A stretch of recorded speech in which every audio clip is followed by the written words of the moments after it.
সিলেট মহানগরের বেশ কয়েকটি এলাকায় আবারও বিদ্যুৎ বন্ধ রাখার নোটিশ দিয়েছে সংশ্লিষ্ট কর্তৃপক্ষ।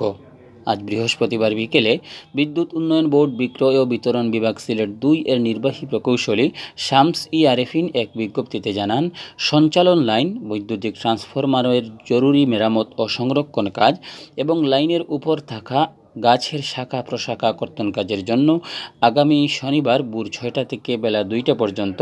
মহানগরের কাজীটুলা, মানিকপীর মাজার রোড, নয়া সড়ক, বারুদখানা, জেল রোড, হাওয়াপাড়া, চারাদিকিরি পাড় এলাকায় বিদ্যুৎ সরবরাহ বন্ধ রাখা হবে।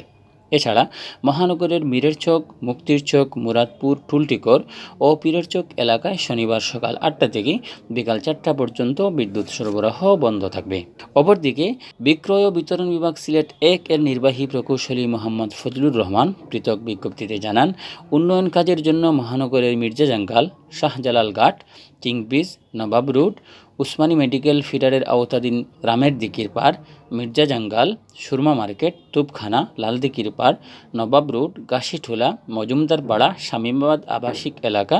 কানিশাইল, বেতের বাজার, কলাপাড়া, ঠিকরপাড়া, শেখঘাট, কাজির বাজার, তেলিহাওর, তালতলা, মেডিকেল রোড,